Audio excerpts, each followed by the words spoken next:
Adolf Hitler was an Austrian-born German politician who was the dictator of Germany from 1933 until his suicide in 1945. He rose to power as the leader of the Nazi Party, becoming the Chancellor in 1933 and then taking the title of Führer and Reichskanzler in 1934. During his dictatorship, he initiated World War II in Europe by invading Poland on 1st September 1939. He was closely involved in military operations throughout the war and was central to the perpetration of the Holocaust, the genocide of about 6 million Jews and millions of other victims. Hitler was born in Braunau am Inn in Austria-Hungary and was raised near Linz. He lived in Vienna later in the first decade of the 1900s and moved to Germany in 1913. He was decorated during his service in the German army in World War I. In 1919, he joined the German Workers' Party DAP, the precursor of the Nazi Party, and was appointed leader of the Nazi Party in 1921. In 1923, he attempted to seize governmental power in a failed coup in Munich and was imprisoned with a sentence of 5 years. In jail, he dictated the first volume of his autobiography and political manifesto, Mein Kampf, My Struggle. After his early release in 1924, Hitler gained popular support by attacking the Treaty of Versailles and promoting pan-Germanism, anti-Semitism, and anti-communism with charismatic oratory and Nazi propaganda. He frequently denounced international capitalism and communism as part of a Jewish conspiracy. By November 1932, the Nazi Party held the most seats in the German Reichstag but did not have a majority. As a result, no party was able to form a majority parliamentary coalition in support of a candidate for chancellor. The former Chancellor Franz von Papen and other conservative leaders persuaded President Paul von Hindenburg to appoint Hitler as chancellor on 30th January 1933. Shortly after, the Reichstag passed the Enabling Act of 1933, which began the process of transforming the Weimar Republic into Nazi Germany, a one-party dictatorship based on totalitarian and autocratic ideology of Nazism. On 2nd August 1934, Hindenburg died and Hitler replaced him as the head of state and government. Hitler aimed to eliminate Jews from Germany and establish a new order to counter what he saw as the injustice of the post-World War I international order dominated by Britain and France. His first 6 years in power resulted in rapid economic recovery from the Great Depression, the abrogation of restrictions imposed on Germany after World War I, and the annexation of territories inhabited by millions of ethnic Germans, which initially gave him significant popular support.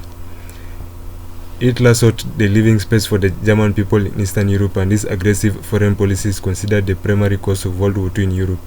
He directed large-scale rearmament and on 1st September 1939 invaded Poland, resulting in Britain and France declaring war on Germany.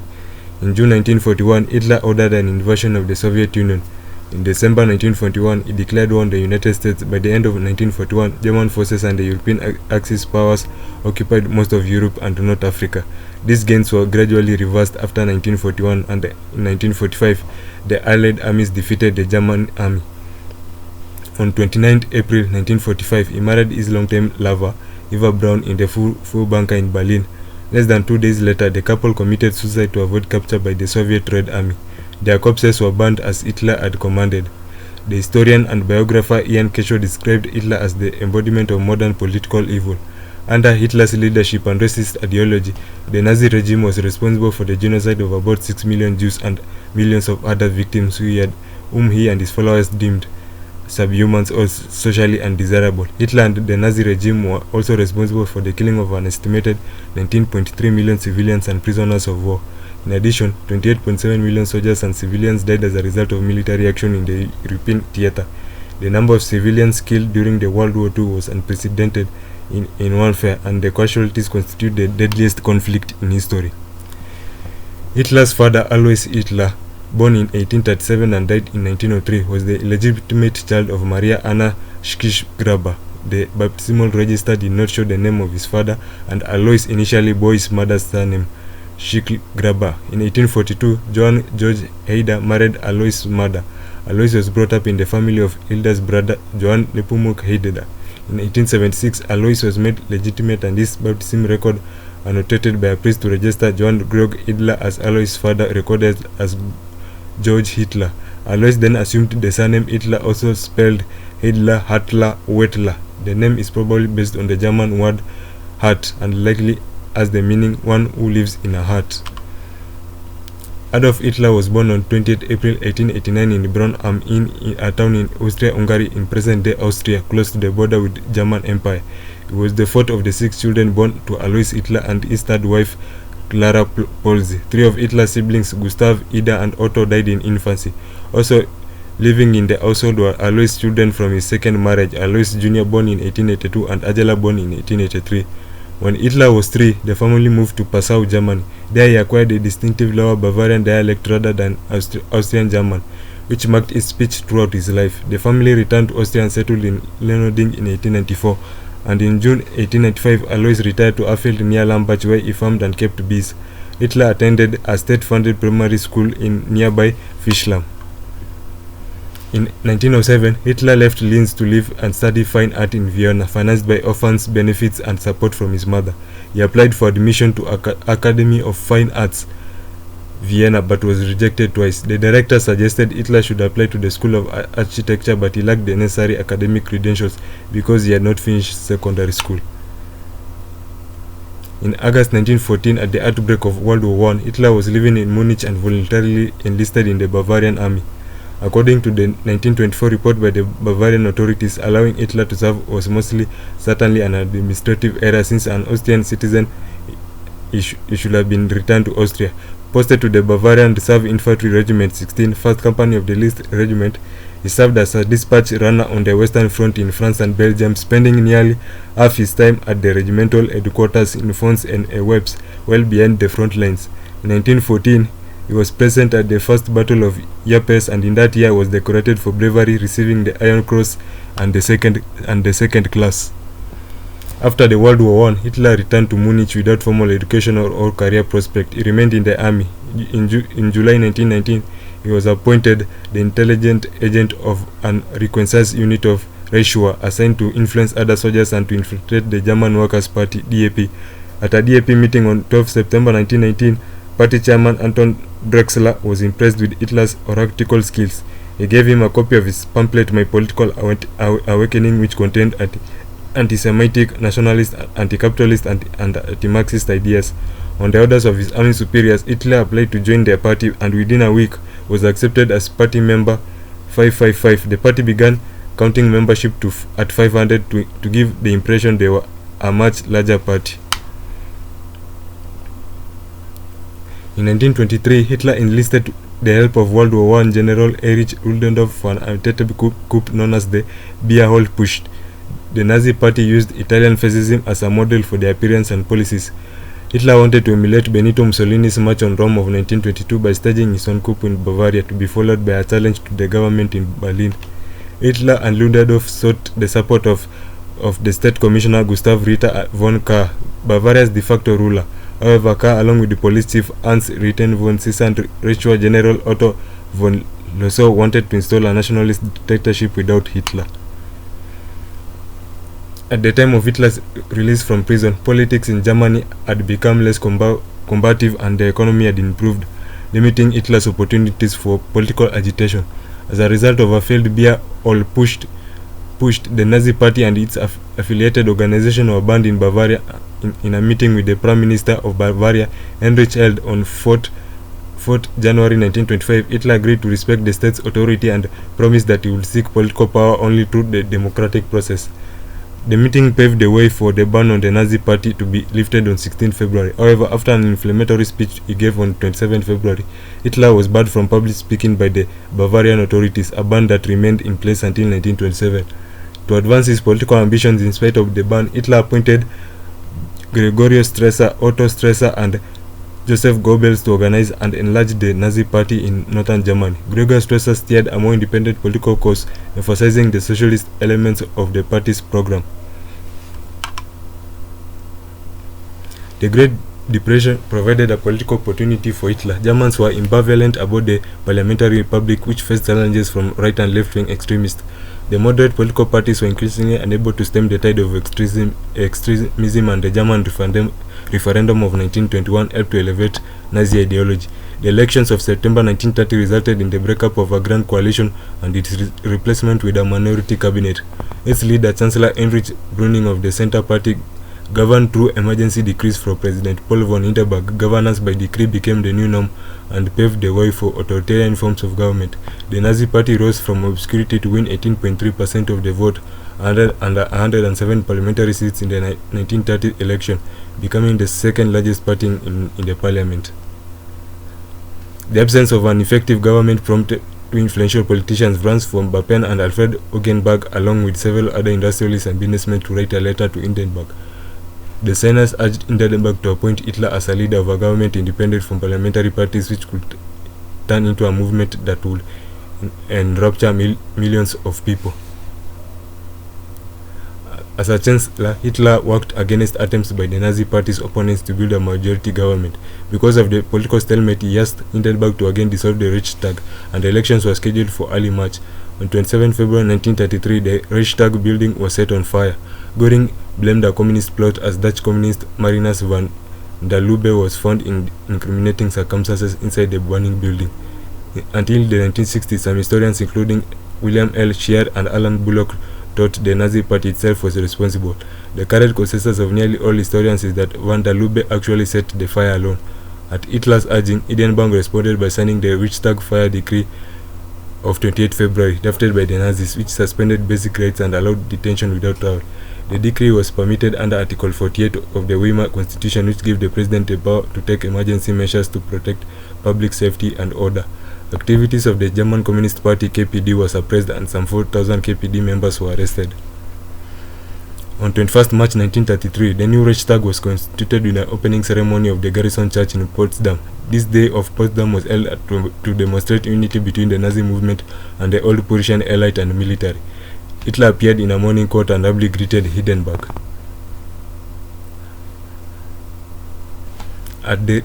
At the risk of appearing to talk nonsense, I tell you the National Socialist movement will go on for 1,000 years. Don't forget how people laughed at me 15 years ago when I declared that one day I would govern Germany. They laugh now just as foolishly when I declared that I shall remain in power. This was Adolf Hitler responding to a British correspondent in Berlin in June 1934.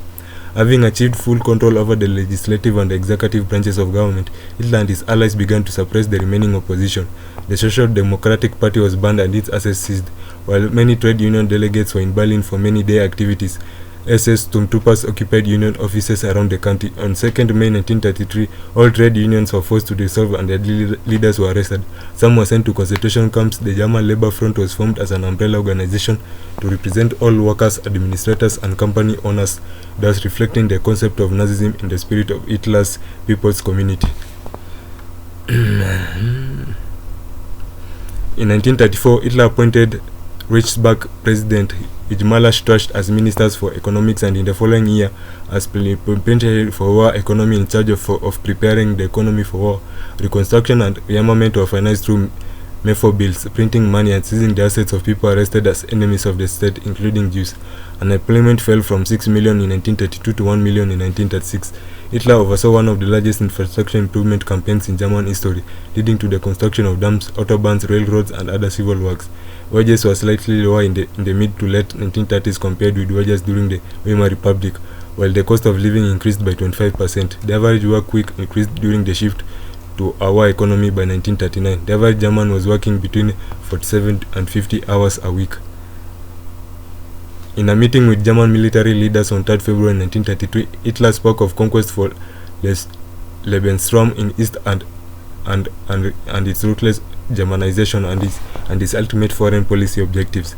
In March, Prince Bernhard Wilhelm von Bülow, secretary at the Adolf's Armed Foreign Office, issued a statement of major foreign policy aims with Austria, with the restoration of Germany's national borders in 1914, rejection of military restrictions under the Treaty of Versailles, the return of the former German colonies in Africa, and a German zone of influence in Eastern Europe.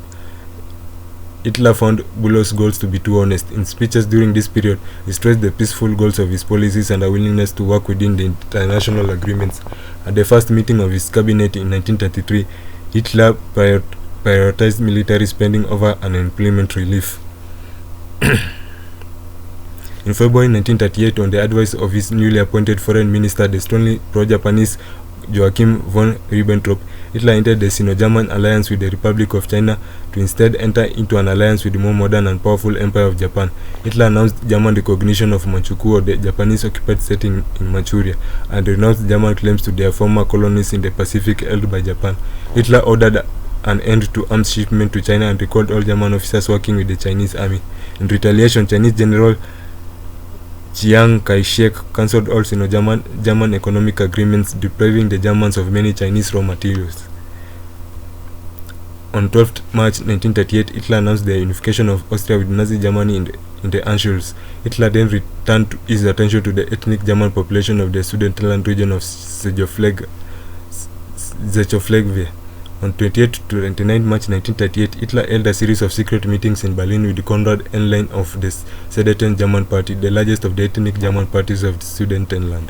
The men agreed that Henlein would demand increased autonomy for Sudeten Germans from the Czechoslovakian government, thus providing a pretext for German military action against Czechoslovakia. In April 1938, Henlein told the foreign minister of Hungary that whatever the Czech government might offer, he would always raise still higher demands. He wanted to sabotage an understanding by any means, because this was the only method to blow up Czechoslovakia quickly. In private, Hitler considered the Sudeten issue unimportant. His real intention was a war of conquest against Czechoslovakia. In private discussions in 1939, Hitler declared Britain the main enemy to be defeated, and that Poland's obliteration was necessary prelude for that goal. The eastern flank would be secured and land would be added to Germany's. Offended by the British guarantee on 31st March of 1939 of Polish independence, he said, "I shall bring them a devil's brink." In a speech in Williams for the launch of the battleship Tirpitz on 1st April, he threatened to denounce the Anglo-German naval agreement if the British continued to guarantee Polish independence, which he perceived as an encirclement policy. Poland was to either become a German satellite state or it will be neutralized in order to secure the west eastern flank and prevent a possible British blockade. Hitler initially favored the idea of a satellite state, but upon its rejection by the Polish government, he decided to invade and made this the main foreign policy goal of 1939. On 3rd April, Hitler ordered the military to prepare for false ways. Case White, the plan for invading Poland on 25th August. In Reichstag's speech on 28 April, he renounced both the Anglo-German Naval Agreement and the German-Polish Non-Aggression Pact. Historians such as William Gerhard Weinberg and Jan Kershaw have argued that one reason for Hitler's rush to war was for his fear of an early death. He had repeatedly claimed that he must lead Germany into war before he got too old, as his successors might lack his strength of will.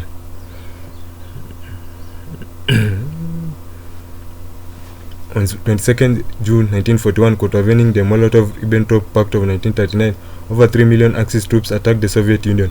This offensive, codenamed Operation Barbarossa, was intended to destroy the Soviet Union and seize its natural resources for subsequent aggression against the Western powers. The invasion conquered a huge area including the Baltic republics, Belarus and West Ukraine. By early August, Axis troops had advanced 500 kilometers and won the Battle of Smolensk. Hitler ordered Army Group Center to temporarily halt its advance to Moscow and divert its panzer groups to aid in the encirclement of Leningrad and Kiev. A general disagreed with this change, having advanced within 400 kilometers of Moscow, and this decision caused a crisis among military leadership. The pause provided the Red Army with an opportunity to mobilize fresh reserves. Historian Russell Stoffy considered it to be one of the major factors that caused the failure of the Moscow offensive, which was resumed in October 1941 and ended disastrously in December. During the crisis, Hitler appointed himself as the head of the Oberkommando des Heeres. By late 1944, both the Red Army and the Western Allies were advancing into Germany. Recognizing the strength and determination of the Red Army, Hitler decided to use his remaining mobile reserves against the American and British armies, which he perceived as far weaker. On 16 December, he launched the Ardennes offensive to incite disunity among the Western Allies and perhaps convince them to join his fight against the Soviets. After some temporary successes, the offensive failed. With much of Germany in ruins in January 1945, Hitler spoke on the radio. However, grave as the crisis may be at this moment, it will be despite everything be mastered by an unalterable will. Acting on his view that Germany's military failures meant it had forfeited its right to survive as a nation, Hitler ordered the destruction of all German industrial infrastructure before it could fall into Allied hands. Minister for Armaments Albert Speer was entrusted with executing This scorched at policy, but he secretly disobeyed the order.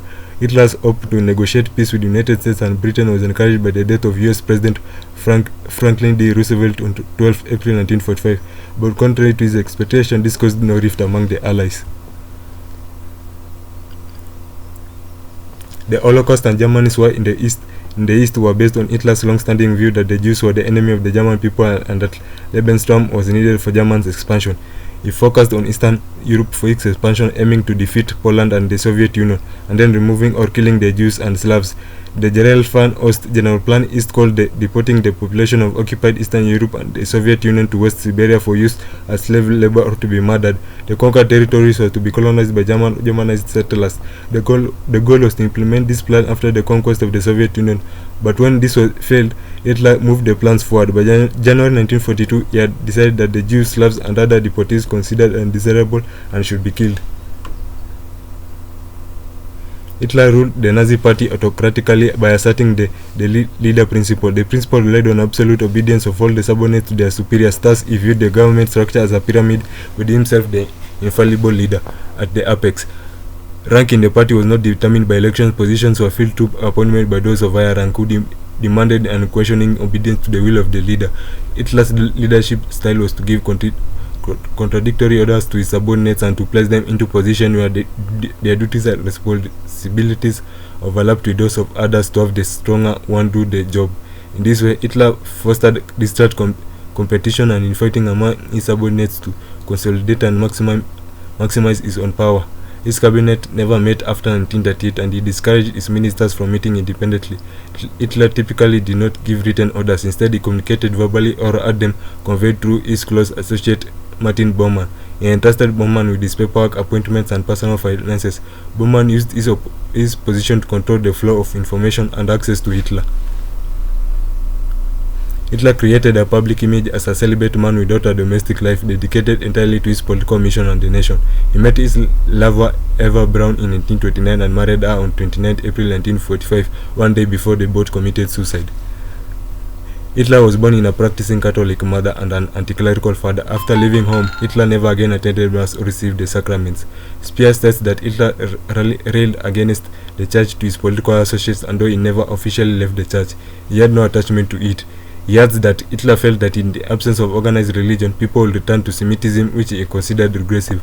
According to Speer, Hitler believed that the Japanese religious beliefs or Islam would have been a more suitable religion for Germans than Christianity. With its meekness and flabbiness, historian John S. Conway states that Hitler was fundamentally opposed to the Christian churches. According to Bullock, Hitler did not believe in God, was anti-clerical, and held Christian ethics in contempt because they contravened his preferred view of survival of the fittest. He favored aspects of Protestantism that suited his own views and adopted some elements of the Catholic Church's hierarchical organization, liturgy, and phraseology. In a 1932 speech, Hitler stated that he was not a Catholic and declared himself a German Christian. In a conversation with Albert Speer, Hitler said, "Through me, the evangelical church could become the established church as in England." Researchers have variously suggested that Hitler suffered from irritable bowel syndrome, skin lesions, irregular heartbeat, coronary cirrhosis, Parkinson's disease, syphilis, giant cell arteritis, tinnitus, and monarchism. Hitler's suicide was likened by contemporaries to a spell being broken. Public support for Hitler had collapsed by the time of his death, and few Germans mourned his passing. Cashew argues that most civilians and military personnel were too busy adjusting to the collapse of the country, all fleeing from the fighting to take any interest. According to historian John Toland, Nazism burst like a bubble without its leader. Hitler exploited documentary films and news reels to inspire a cult of personality, was involved and appeared in a series of propaganda films throughout his political career, many made by Leni Riefenstahl, regarded as a pioneer of modern filmmaking. Hitler propaganda film appearances include The Victory of Fate in 1933, The Triumph of the Will in 1935, and The Day of Freedom of Our Armed Forces in 1935 and Olympia in 1938.